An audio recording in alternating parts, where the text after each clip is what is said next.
பாஜக வழக்கறிஞருக்கு 4 மாதம் சிறை என்ற செய்தி வந்திருக்கிறது. நீதிமன்ற அவமதிப்பு வழக்கில் பாஜக வழக்கறிஞர் மோகன்தாஸுக்கு 4 மாதம் சிறை தண்டனை விதித்து உயர்நீதிமன்றம் உத்தரவு பிறப்பித்திருக்கிறது. பாஜக வழக்கறிஞர் மோகன்தாஸுக்கு எதிராக நீதிமன்ற அவமதிப்பு வழக்கு தொடரப்பட்டது. இதில் நீதிமன்ற அவமதிப்பு வழக்கில் பாஜக வழக்கறிஞர் மோகன்தாஸுக்கு 4 மாதம் சிறை தண்டனை விதித்து உயர்நீதிமன்றம் உத்தரவு பிறப்பித்திருக்கிறது. இது தொடர்பான கூடுதல் விவரங்களை நம்முடைய செய்தியாளர் ராம்ஜியிடம் கேட்கலாம். ராம்ஜி, வணக்கம். கூடுதல் விவரங்களை பதிவு செய்யும்.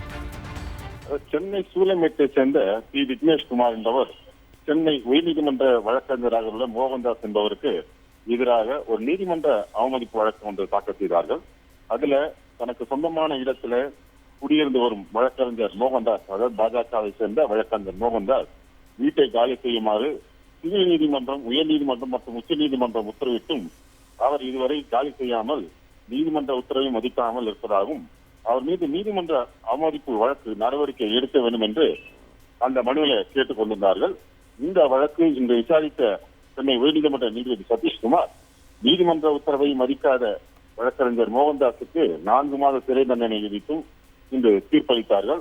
அவரை கைது செய்வதற்கான வாரண்டையும் சென்னை உயர்நீதிமன்ற தலைமை பதிவாளர் பிறப்பிக்க வேண்டும் என்றும் அவர் மீது தமிழ்நாடு பார் கவுன்சில் ஒழுங்கு நடவடிக்கை எடுக்க வேண்டும் என்றும் தனது உத்தரவில் குறிப்பிட்டிருக்கார். சம்பந்தப்பட்ட வீட்டின் சாவியை வீட்டு உரிமையாளருக்கு ஒப்படைக்க வேண்டும் என்று நீதிபதி உத்தரவில குறிப்பிட்டிருக்கிறார்கள். வழக்கறிஞர் தொழில் என்பது மிகவும் புனிதமான தொழில் என்றும் வழக்கறிஞர்கள் நீதிமன்ற உத்தரவுகளை மதிக்க வேண்டும், கடைபிடிக்க வேண்டும் என்றும் நீதிபதி சதீஷ்குமார் இந்த பாஜக வழக்கறிஞருக்கு அறிவுறுத்தியிருக்காங்க. மேலும் நீதிபதி 30 வருடமாக வழக்கறிஞராக உள்ள பாஜகவை சேர்ந்த வழக்கறிஞர் மோகன்தாஸ் நீதிமன்ற உத்தரவை கடைபிடிக்காதது துரதிருஷ்டவசமானது என்றும் தனது உத்தரவுல தெரிவித்திருக்காங்க. இந்நிலையில பாஜக வழக்கறிஞரான மோகன்தாஸ் நீதிமன்ற அவமதிப்பு வழக்குல 4 மாத சிறை தண்டனை விதித்து இன்று சென்னை உயர்நீதிமன்றம் தீர்ப்பளித்திருக்கு. கூடுதல் விவரங்களுக்கு நன்றி ராம்ஜி.